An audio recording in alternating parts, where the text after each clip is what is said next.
Special thanks to our title sponsor this season, IGS. Founded in 2013, IGS develops Industry 4.0 solutions in the global AgTech and commercial lighting markets. As an industry innovator, they make revolutionary controlled environment growth products. For more information, visit intelligentgrowthsolutions.com. I am not a fan of the phrase a new normal. I do think that we need to be flexible, though. And I think that we've probably learned to do several things in a different way, and that's good. But I am keen to see people actually, socially get back together again as soon as it's safe.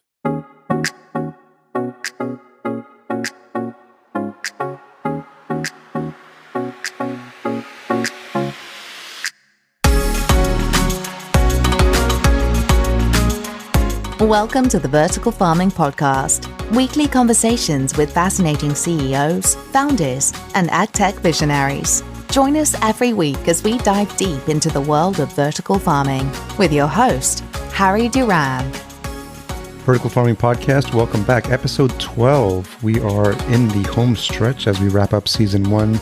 Thank you for everyone that's been listening to the show since episode 1 and the feedback that we've received. It's been so positive and so supportive, and it really lights a fire under me to keep continuing it and to keep up with season 2, which is already in the works. So excited to bring you a whole new round of episodes from some fantastic founders in the vertical farming and indoor ag tech industry. If you're new to the show and this is your first episode, it's the one where we interview fascinating CEOs and founders of the leading vertical farming companies from around the world. In case you missed it last week, we had a great conversation with Alex Tink of Fork Farms, learning a lot about how he started the company and the inspiration that kept him going through COVID. And it's really a compelling episode. I highly recommend you check it out, episode 11. This episode is also brought to you by the Vertical Farming World Congress. This inaugural event will bring together vertical farming operators, investors, retailers, technology suppliers, advisors, and experts to debate and help advance the sector's future. The dates for the conference are September 22nd through the 24th, and it's going to be a virtual event. We're really excited to partner with the conference, and the lineup is a who's who in the vertical farming industry. There'll be speakers there from 80 Acres Farms, Aero Farms, Bowery Farming, Growing Underground, Intelligent Growth Solutions, Jones Food Company, Let Us Grow, Root AI, Square Roots, The Circle, UNS Farms, Vertical Future, Yes Health, association heads and academics and nutrition experts from Germany, Japan, the Netherlands, and Turkey. It is indeed going to be a global event. Investment experts from AgFunder and Ashford's and Innovate UK and S2G Ventures. It's clear that the team has pulled out all the stops to make this a landmark event for the vertical farming industry, and we're excited to participate as a partner. Attendees will have access to extensive networking opportunities, interactive discussions, instant chat, one-on-one video calls, and you'll also be able to log into the platform days ahead of the event to build your profile, plan your agenda, and begin networking. For more information, head on over to zenithglobal.com/events/VFWC 2020. We'll also have a link to that in the show notes. This week, we have David Farquhar back for a return engagement. David was kind enough to kick off season 1 on our first episode of the podcast. He's the CEO of Intelligent Growth Solutions, IGS. In this episode, we dive a little deeper into what IGS has been up to since we last spoke. We talk about the amount of science, development, processing power, and scale that goes into AgTech and what IGS is currently doing to give back to the community amidst COVID. We touch on the importance of promoting awareness among the next generation and educating them about the opportunities that vertical farming provides. We talk about some new models in AgTech that are likely to manifest over the next few years. And David speculates on the future of technology development at IGS and shares some of the work they're doing on the weather and climate management front. It's really fascinating stuff. Remember that if you enjoyed this episode or past episodes, I'd love it if you leave a rating and a review at ratethispodcast.com/VFP. Okay, let's jump into this conversation with David. So David, welcome back to round 2 of the Vertical Farming Podcast. It's really great to be here, and I enjoyed it last time. The folks in our company enjoyed the style of it. A lot of our customers commented on it as well. So it's obviously something you're very good at, Harry. Thank you. I appreciate that. Do you think it was something about the nature of the timing of the interview? Because we were just checking on the dates. It was March 26th when we had that first conversation, and as a globe as a global phenomenon, we were going through just understanding what was happening with COVID, and people were trying to figure out what the world was going to look like. So I think people were looking for connected conversations and connecting with our fellow human beings at a time when it felt like we were going to be disconnected from people for an extended period of time. I'm wondering if that might have been part of what people were resonating with. I think it could well be. And I think that certainly in this country, a lot of people are fretting about Brexit. There doesn't seem to be a really clear path, and that is going to have a big impact on our food supply chain. Mm-hmm. But, I think the effect of the lockdown probably really made people reflect on how are we going to feed ourselves? And I think it's also oddly focused people's minds on the whole climate change debate as well. Yeah. With a lot less pollution because of a lot less transport. There's been some amazing imagery. The one that sticks in my mind are photos of the Himalayas from Indian cities where you've not been able to see the Himalayas for like 50 years. Yeah.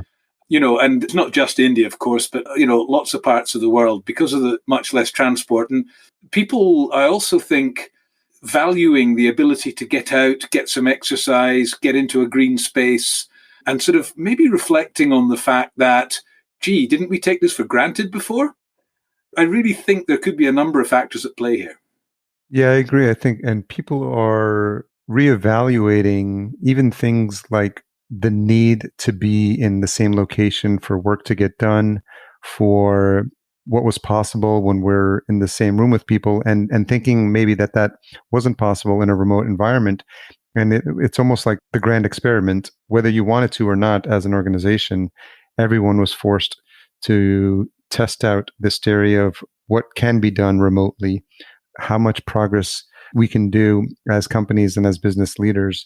And so I'm wondering, in the time that since we've had our last conversation, which was March, and now as of this recording, we're in August, how have you thought about running an organization differently than you may have thought was possible pre-March?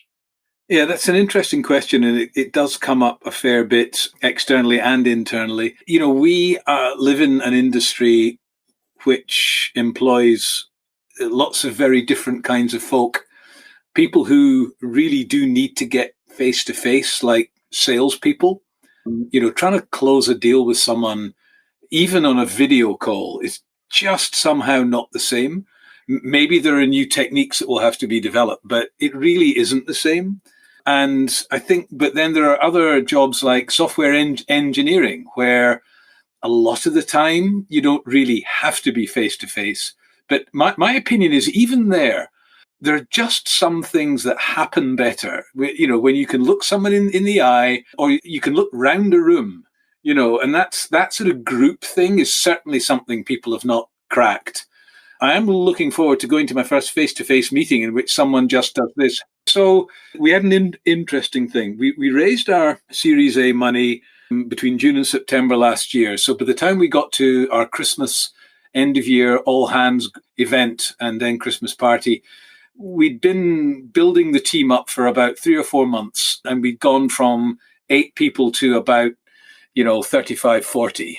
And we then built more into March, and we're just starting to recruit again now. But at that Christmas all hands, one of the most positive bits of feedback we got was that people really loved the fact that they could work when they wanted and where they wanted. So as a business, we were already trying to be as flexible as we could to accommodate people's circumstances. Some people had a more difficult commute to the office than others.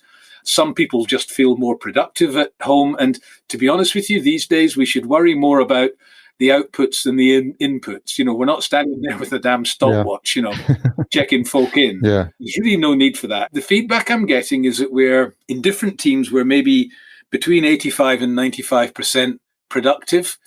I suspect that nobody would really put their hand up and say that they are 100% productive compared to where they were. Although, I would have to say the output from most of our team has been spectacular anyway. Yeah. So, they may well be more productive than a lot of other businesses.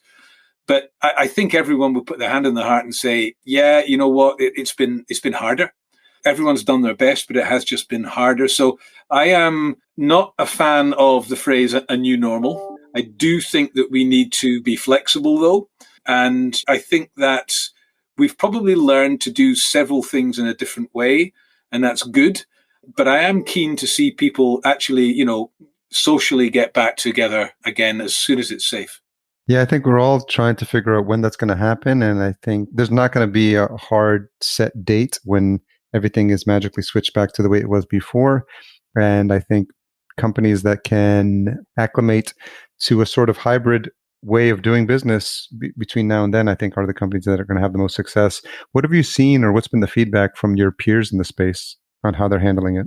I would say that indoor agri-tech in general has benefited more than it has lost from this pandemic, because I think everywhere in the world is really reevaluating how it sources its food. We have this additional burden of Brexit here in the UK. Every part of the world that we've been speaking to, people are thinking about deglobalization, relocalization, and how that's going to just make things a bit more secure, a bit less dependent on other areas. And in most climates, that really does mean having to move stuff that you can move economically and environmentally indoors. And that's tougher in some places than others. But, I think it's causing everyone to look much more seriously at the viability of indoor ag in general, whether that's aquaculture or livestock. I've even seen a report on the potential to grow cereal indoors, which is something we've been looking at. So there's all kinds of stuff. And certainly from our point of view, if you think about urban spaces, which is obviously where the concentration of population is, space is at a premium.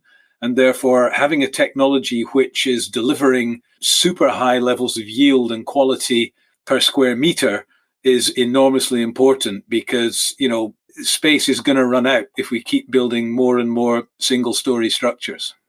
Yeah, and I think what's important is prior to COVID, IGS had a whole slate of initiatives that were planned. And can you talk a little bit about how, for lack of a better term, the show must go on? And so you must continue to innovate, and you must continue to bring some of these new innovations to the market, maybe at a different pace and different in the way that you had thought of prior to COVID. So can you talk about some of the new innovations that you've had to keep working on and bring to market since then? Certainly. I would say from a technological point of view, the single biggest area that we've managed to make progress on is with the sort of air-based elements, the ventilation-based elements of climate control.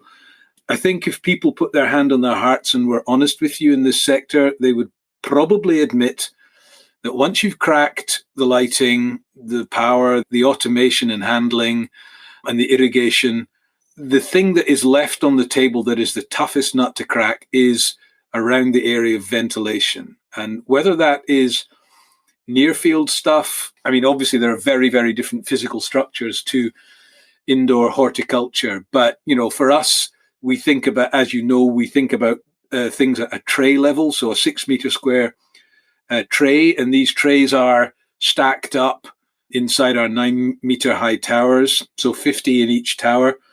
And you're putting a living, breathing organism, or thousands of them, inside a metal box. And so eventually something that is organic in behavior is going to hit something that is mineral, and they're not the happiest of bedfellows. So dealing with the heat, the humidity, the mix of gases, that's an incredibly tough area. And one of the things that coronavirus did right at the start, when everybody went into mega lockdown, was, well, we just had to stop work. We had to send people home. And as we said earlier, if you are a salesperson, that's tough. If you're a software engineer, it can be easier to deal with.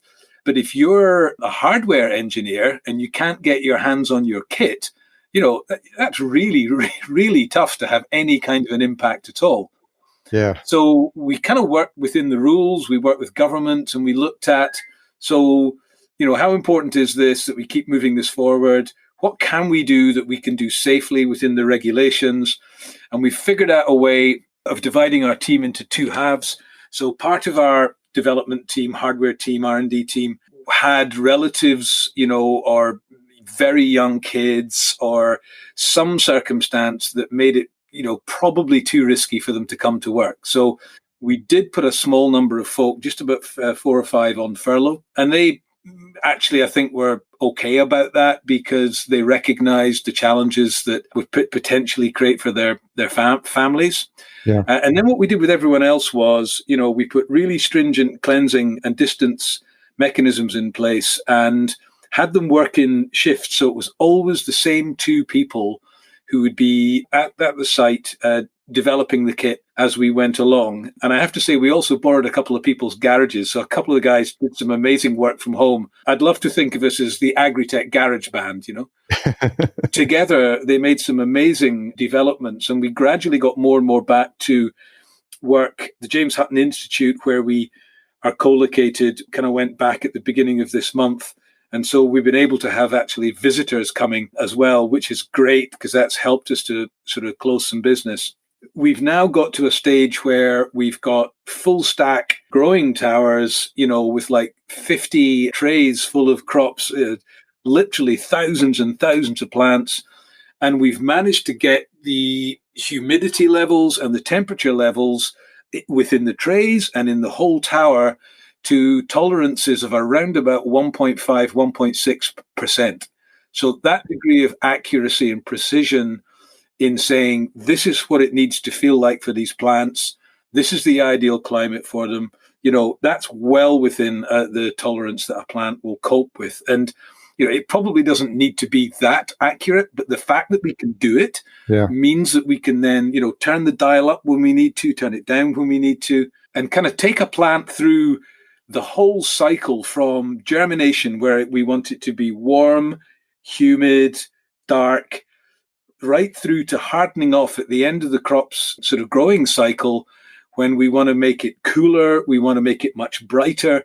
And, the way chemically that the plant and biologically, the way it will act to that means that it's going to have a much longer shelf life, or it's going to be much better hardened off for planting out, if that's what you're doing with the crop next. And so just having the ability to do that, and for the guys to have perfected that during this time, I think is an absolutely amazing feat. Do you think a lot of people watching from the outside take it for granted, the amount of science and development that gets required to get things to this level of precision, and also the processing power that probably needs to be available, this sort of like perfect storm of all these things that need to happen at the same time for you to be able to do things at this scale?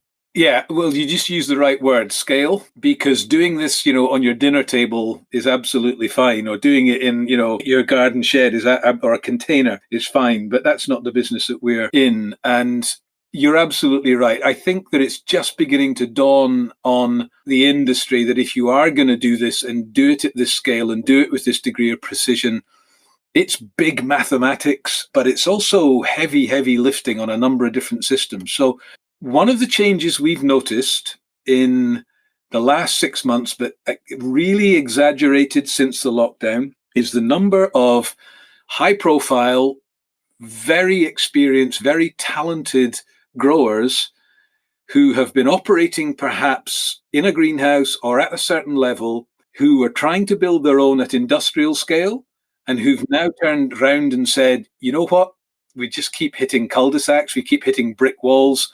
When you're getting to tens of thousands of LEDs, when you're getting to that mass of air that we have to deal with, when you have that many irrigation events and you've got to manage the whole thing, it is really tough. And it's not just, I'll come to the data in a second, but it's not just that. It's about the electronics. It's about the physical handling.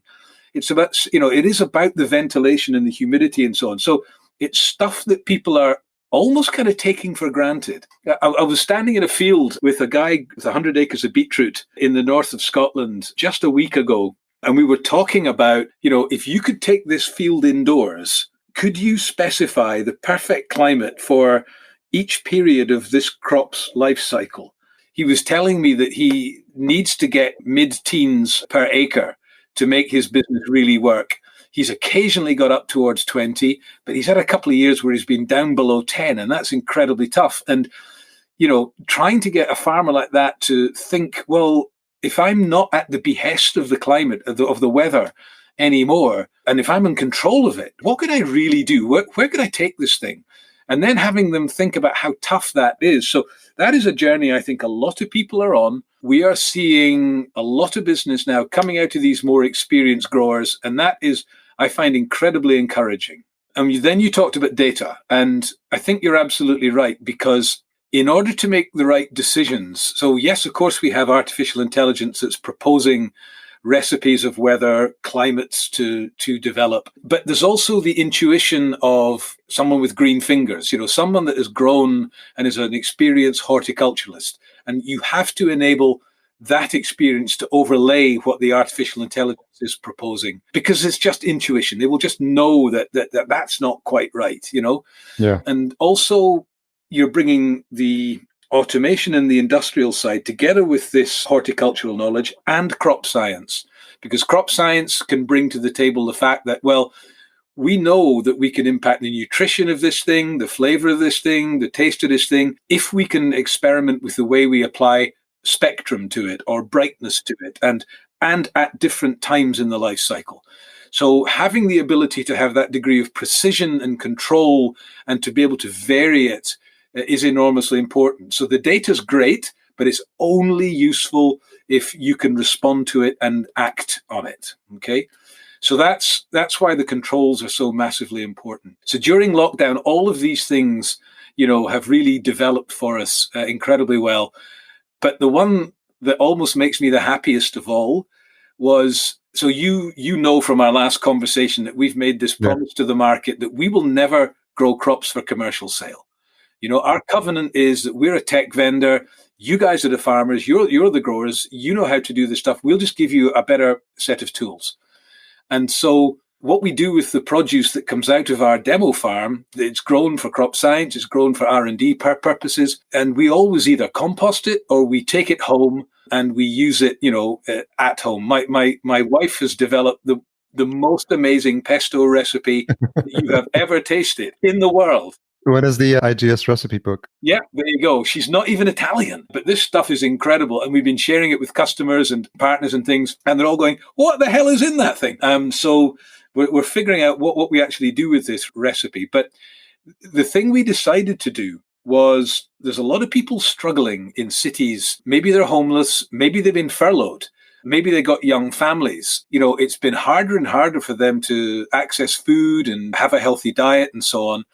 And it suddenly dawned on me one day that, there was a notice came out from the Scottish government saying, if business can do anything to help people in the current lockdown situation, please let us know. And I thought, gee, you know what? We've got all this produce. Why don't we share it with the community?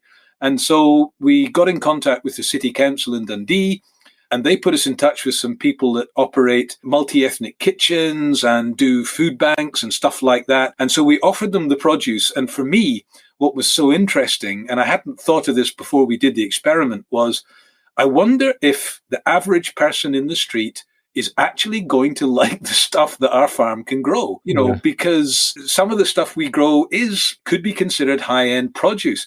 Well, do you know what? It's been absolutely amazing. We're doing 2 to 3 deliveries a week. Wow. We're harvesting it. We're bagging it in compostable bags, and they're coming to collect it. It's all done incredibly safely. We've had some fantastic responses, and they're just saying, can we get more? Can we get more? Can you keep this going after lockdown, and so on? So what we're hoping to do is to work with a local grower to actually put a vertical farm into the city of Dundee to make this happen, because we need to get back to our day jobs, as it were. But it's been a real privilege to be able to supply that food to those folks, because it does seem to have made a difference.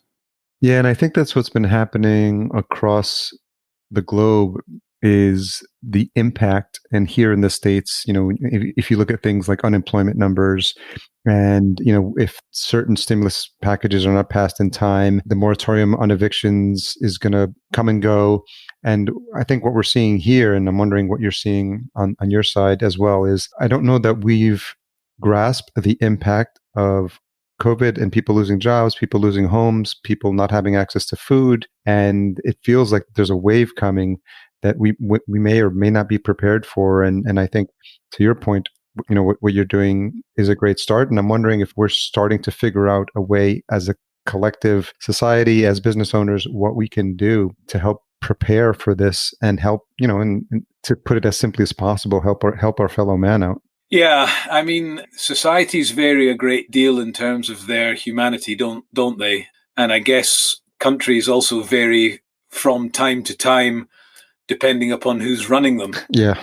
It's been interesting. I don't believe that in a situation like this, you can look after the economy and society fully at the same time. I think tough choices have to be made. The Scottish government has opted more for a societal approach. And as a business person, as an entrepreneur, I will admit that has been frustrating at times.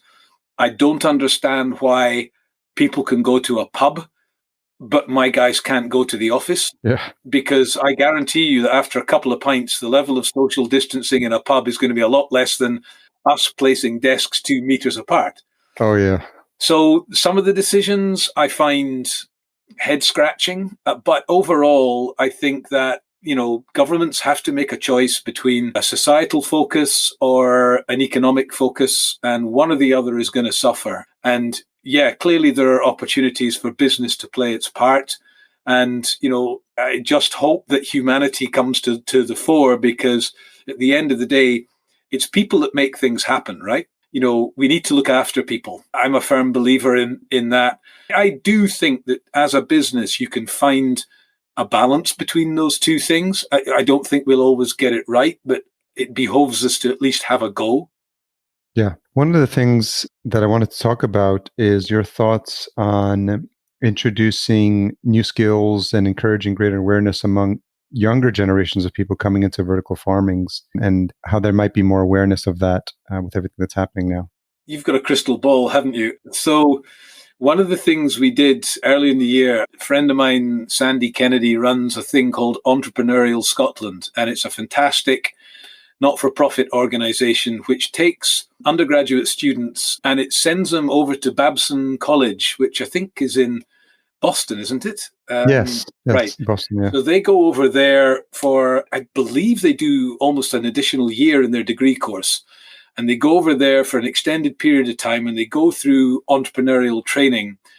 And the idea is that they then come back, or maybe it's a semester, I'm not sure, but they then come back to Scotland. And the idea is that they get a placement for 10 weeks or so during the summer. So they give up their summer holiday to develop their understanding of entrepreneurship. Sandy reached out to us to say, look, we are really struggling. We normally manage to place, I think he said, about 250 students. It's an amazing program. And we are really struggling to get up to about 100. Is there anything you can do to help? And actually, just so happened that, we've gone from 8 people to like 55 people. We should actually be at like 85 people, but we had to sort of slow things down on the recruitment front during the lockdown. Yeah. And so we've got a bunch of projects. You know what it's like when you're developing a new business, I need to do this, I need to do that. You need to research this or find out about that, or, all kinds of different things, from pricing structures to how do we create a digital twin, to how should we prioritize markets for the intelligent grid product, and so on. So loads and loads of different really interesting things. And with not enough hands to do it, we went back. So I just said to the team, look, does anyone have a project that could use a super bright, very enthusiastic, very intelligent person for 10 months? And it was kind of, where do we get them? So between Entrepreneurial Scotland and some other connections to universities and to a bunch of interns that were available locally in the Dundee area, we've actually taken on 15 folk, which is in addition to our main staff. So they're all here for the summer. The feedback I'm getting is they're doing an absolutely amazing job. So in terms of developing entrepreneurial skills and developing enthusiasm for this sector amongst at least a part of the next generation, and for us to get benefit from it as well, that program has been absolutely terrific. But another aspect is that we are now in conversation with a couple of agricultural colleges and universities and things who are interested in putting up a vertical farm to teach.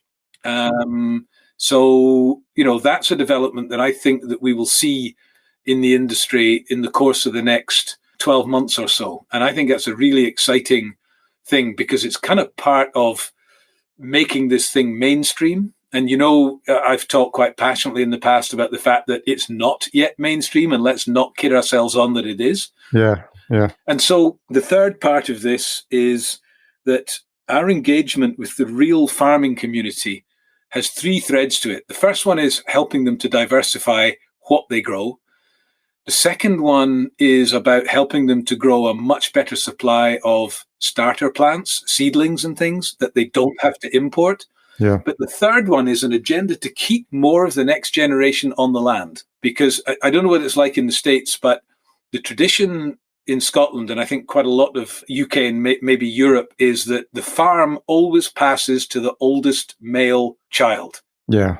If you think about it, if you're a dairy farmer and you're producing a lot of stuff out of the back end of cows that, is not great, but you can do an ADHD plant and generate your own electricity, then maybe, you could get a vertical farm, diversify your operations away from dairy into maybe growing, salads and other leafy greens or fruit and things for your local market. And maybe another person within the family could run that part of the business. So maybe the daughter or the younger son or whatever. So the agenda of keeping more of the next generation in agriculture on the land is another one we're keen to support. Yeah, and I imagine there's a different set of skills that are going to be required because typically growing up on a farm, you could learn what you needed to learn from your father or the generations passing the wisdom of tilling the land. Yeah. But now, there's a different set of skills that are required, especially when it comes to vertical farms. And then I'm sure that's part of the education process as well. Yeah. I mean, as we said earlier, you're doing this thing inside a metal box. You're using a completely different substrate from the soil. You are not having to react to the climate. You're creating the climate. So, I think first principles are probably the same, but there are significant differences that have to be learned. And, again, if we are going to grow up as an industry, we have to be honest about that and we have to make provision for it. So the sooner we're teaching this stuff in an open way, the better, in my view. Yeah. So speaking of breaking new ground, can you talk a little bit about the partnership with Vertigrow and building Scotland's first commercial vertical farm? Yeah, it's really exciting. So as it said in the press release and so on, the founder of Vertigo, the co-founder of Vertigo, Martin Dickey, is one of the co-founders of Brewdog, which is an absolutely amazing drinks brand.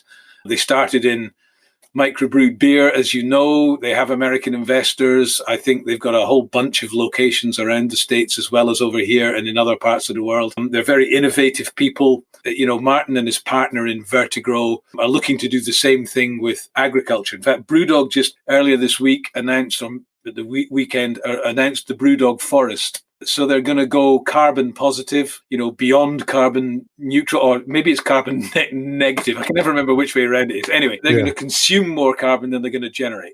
And doing vertical farming is part of that. The thing is a heat sink, it's a carbon sink. But growing a forest, is an even better way of doing it. And so they've got lots of really interesting ideas as to what they might do with produce that comes out of a vertical farm. So they've got a site. We've done the design with them on the layout for the harvesting and packaging area and all that kind of stuff.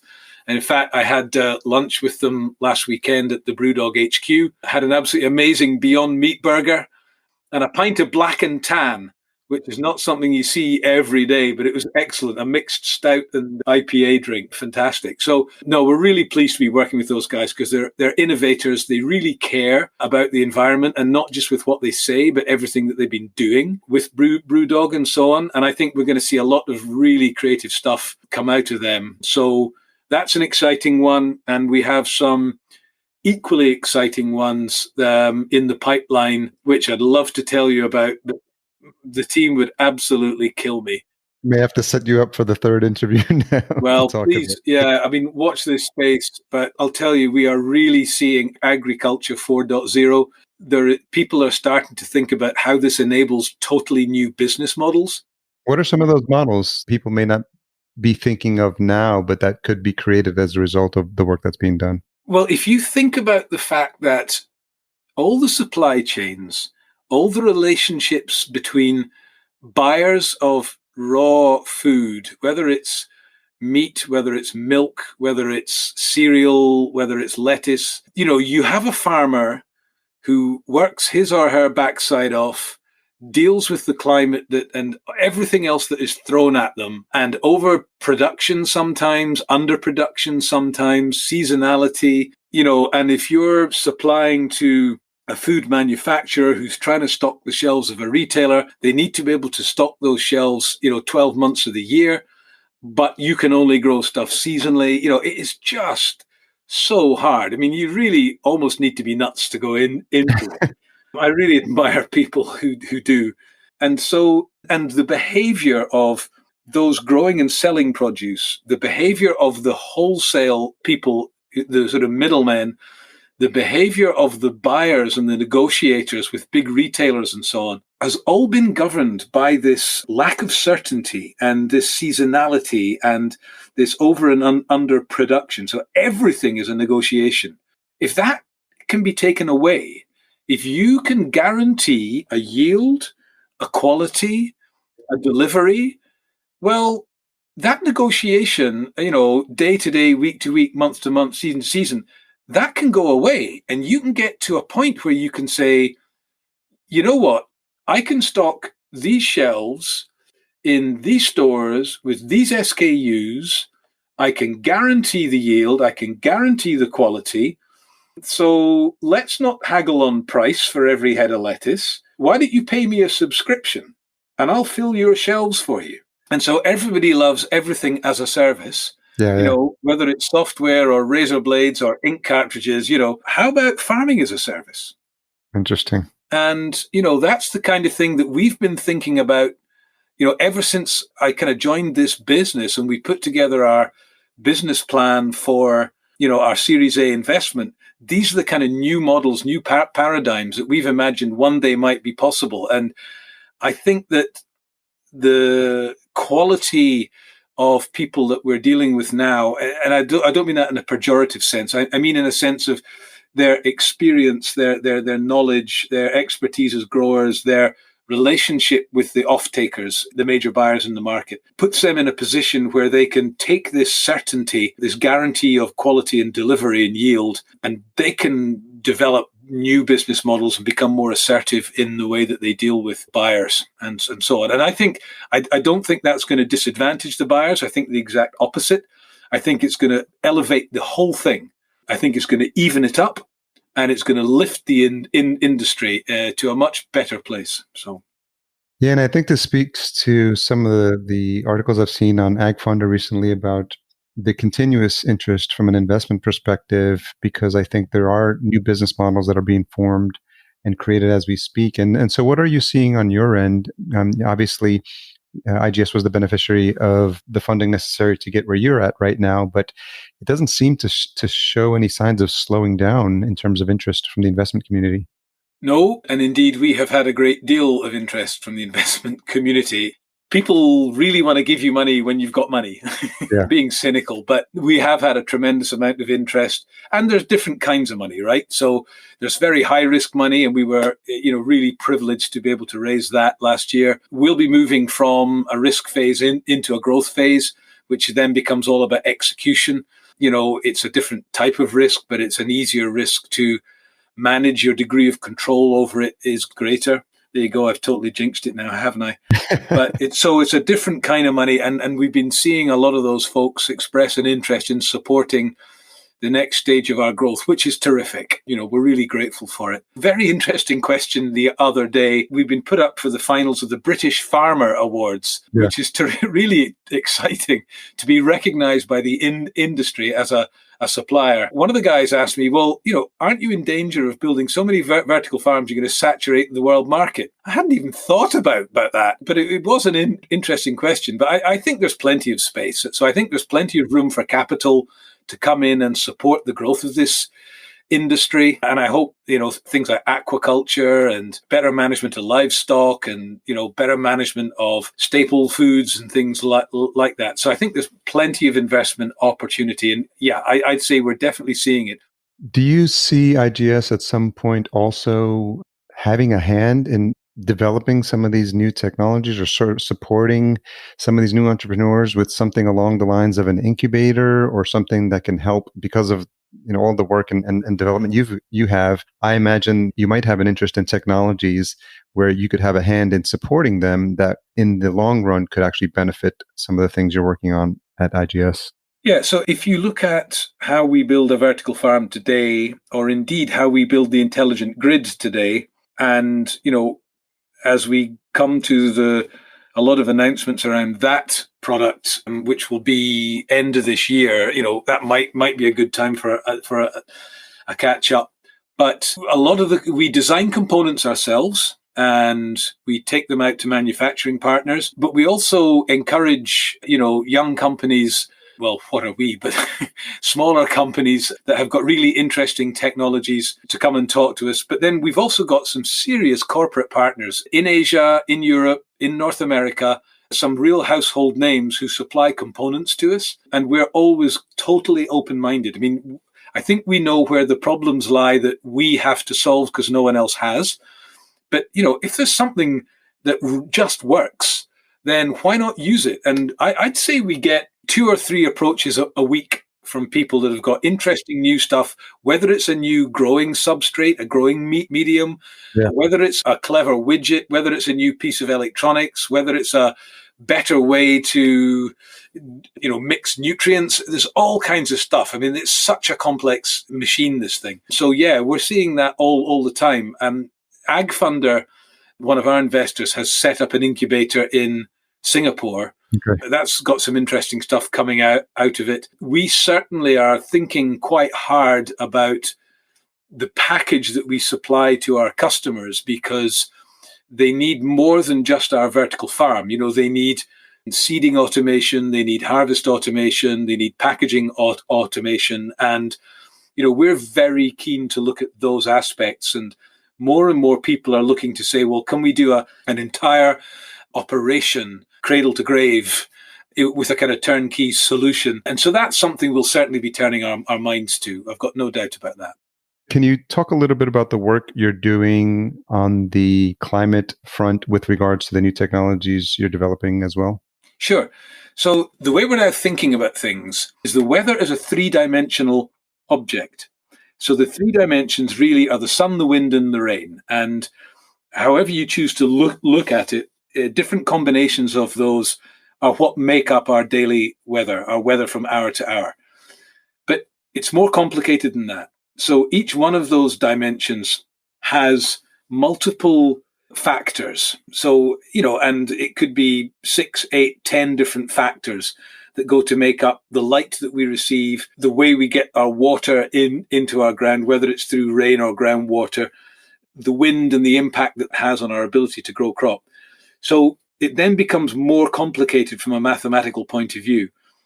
And then you have to think that each one of these 8 to 10 major factors of the sun, of the wind, of the rain, each one of them has an almost infinite number of possible values. And the one that brings it out for me the most is spectrum. Think about when you go into a paint shop, you're going to go and buy paint for your bedroom or something, and you go into a DIY store, a hardware store, as you'd call it, and you get the color chart, and it's just, oh my God, how am I going to choose? You never realized there were so many shades of green available. Exactly. And, you then think about the RGB, the red, the green, and the blue, and you think about every sunset you've ever seen. Think about every sunrise you've ever seen. Think about the colors in a beautiful garden. So, there's an almost infinite number of possible varieties of just spectrum. And then you've got brightness on top of that. Then you've got dimming and pulsing. And, you've got multiple different factors just of light. So you're layering complexity on complexity on complexity. And the ability to manage that, the ability to replicate a certain type of weather, because that's the weather that this crop needs, that is the thing that we've been working incredibly hard on. The crop scientists and the horticulturalists and the growers are the people who will figure out what is required. But our job is to make their job possible. That's been the biggest sort of breakthrough, I would say, this year. And then you think about ventilation. So you're thinking about temperature, you're thinking about wind speed, you're thinking about a mass of air, you're thinking about what gases are in the mix, you're thinking about humidity, and then you think about evenness as well. And then you think about the delivery of water. Well, there's volume of water, because you can drown things. Yeah. There is pH value. There is a nutritional value. There is the temperature of the water. There's the salinity of the water. There's how it's delivered. And so it's sort of even the speed of flow, the heaviness of the rain. All of these things have an impact on crops outdoors. So you've got 3 dimensions multiplied by 9 to 10 factors, multiplied by infinite possible number of values. Yeah. That is huge, huge mathematics. And the thing we've then been thinking about is, do you know what? That's not enough. Because when you put a seed in the ground, you want it to germinate. And to get it to germinate, in most cases, you probably have to put it in a dark, warm, damp climate. Yeah. And therefore, that is what it needs in the first few days of its life. When you are finishing the crop, whether you're going to plant it out into polytunnels for harvesting, whether you're just going to take it and harvest it and package it, or put it on shelves, whether you're going to plant it out in an open field, you've got to harden this plant off. And so what you want to do is you actually want to cool the temperature down, and you want to intensify the light. And it's going to be a particular type of light. So my point there is that throughout the crop's life cycle, it doesn't need the same thing. It needs very, very different things. Yeah. And you have to be able to deliver that. And then you have to think about a diurnal range. So you start with the night, and the night is not black. The night has ambient light. Then you have a sunrise. Then you have 18 hours of perfect weather. Then you have a sunset. If you can't make that, then you cannot make the ideal weather morphing into a climate. And then you have to think about seasons. You know, most things grow between April, May, and September, October, depending upon, you know, where you are in the world. Of course, the southern hemisphere has the exact opposite. But you've got to think about that seasonality and what that then does to a crop. And that 4th dimension of time is still not enough, because you've got to think about space. Yeah. So when you have a climate, you know, it's not just about what the weather is and what the crop needs at a given point in time. It's about where it is. Is this on the top of a cliff right next to the ocean? Is it inland? Is it within a forest? Is it up in a mountain? And you've got to think about, in our case, the space on a growth tray, which is a microclimate, the space inside a tower, which is an independent farm with a background climate, the space in terms of the size of the pot that you put the seed into to get the effect you want, and then the space in terms of a latitude. So if you're growing the legendary basil and baby vine tomatoes, you probably want to mimic Tuscany between May and August. And so you've got to be able to do that stuff. So we're seeing the controls in a 5-dimensional way. The 3 dimensions of weather, the dimension of time, and then the dimension of space turning into a climate. Yeah, fascinating. I think people underestimate all the different variables, because it's not just the 4 or the 5, it's the way those 5 interact with each other, which then gets you into exponential numbers and exponential outcomes. Absolutely.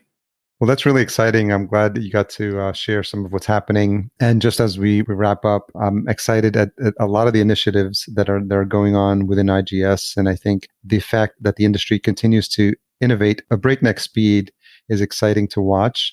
I appreciate you coming on and sharing some of the insights about what's happened since we last talked. So one last question I have is, what's a tough question you've had to ask yourself recently? As we go from being an R&D company to where we are now, you know, a real commercial business, to completing our first deals, I want to make sure that we live up to the promises that we're making our customers as they come on board. You know, more than that, the promises that we're making society and the world that, yes, we can use this sort of technology to improve our food supply chains, to de-risk things, to help the climate.